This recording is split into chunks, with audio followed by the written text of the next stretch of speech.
Obrigado a todos e ao Kleber por essa língua pergunta. Mas se a pessoa reencarnar em uma pedra, qual é o sentido? Eu vou tirar 2 exemplos. O Kleber está me fazendo essa pergunta porque eu disse que as pessoas elas podem se rematerializar ou, entre aspas, reencarnar, porque uma pedra não tem carne, mas o sentido está bem claro, numa pedra, no reino mineral, pode reencarnar numa planta, e isso é um pouquinho mais evoluído, porque a planta se alimenta de minerais, num animal, e isso é um pouco mais evoluído ainda, porque o animal se alimenta de vegetais e minerais, ou num ser falante, que se alimenta de todos os anteriores. E então ele me pergunta, e qual é o sentido de uma pessoa reencarnar numa pedra? Eu vou te dar 2 exemplos e uma reflexão que eu vi numa aula, que é muito bonito.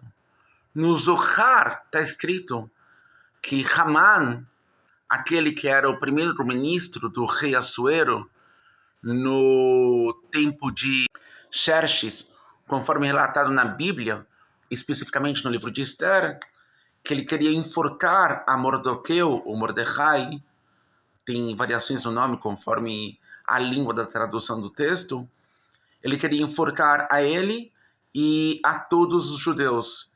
E a história, então, ela vira ao contrário, e é enforcado ele com os 10 filhos dele, e depois vem o rei e pergunta para Esther o que ela quer que seja feito. E a Esther fala, enforque novamente os 10 filhos de Haman em 1946. E então houve, milênios depois, o Tribunal de Nuremberg, onde os 10 nazistas foram enforcados, e foi revelado que isso foi a concretização, a finalização da festa de Purim. Foi uma profecia realizada que aconteceu no século XX sobre a palavra de Deus explicitamente escrita na Bíblia. E a gente lê no Zohar, que é o livro mais famoso da Kabbalah, das espiritualidades judaicas, dos segredos ocultos revelados, que Haman ele reencarnou numa pedra de estrada que é imortal para ser chutada e pisada por toda a eternidade e defecada pelos cavalos e os animais que passam. Porque nós, judeus, nós não temos inferno e paraíso das almas. Toda alma tem um destino e um destino de evolução, algo constante, uma vida. Seja na morte, seja na vida, é sempre uma vida. Então, Haman, ele foi realmente punido para a eternidade. E a punição dele foi que ele foi enforcado, o corpo dele foi eliminado e a alma dele voltou numa pedra para ser chutada e pisada para sempre. Então aí está uma lógica de uma reencarnação em pedra.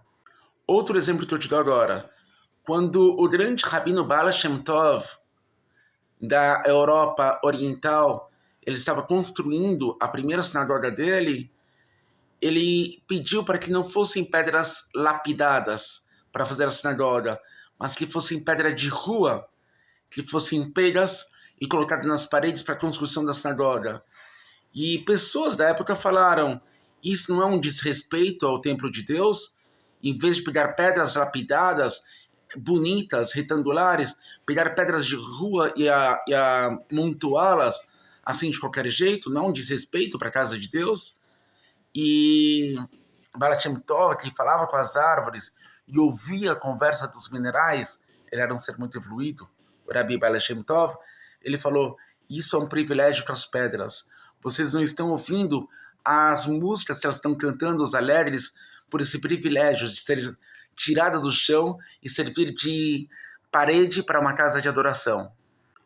Ou seja, a gente não sabe os desígnios de Deus e a história das almas, mas se isso acontece, então certamente isso tem um sentido e é lindo como tudo na vida.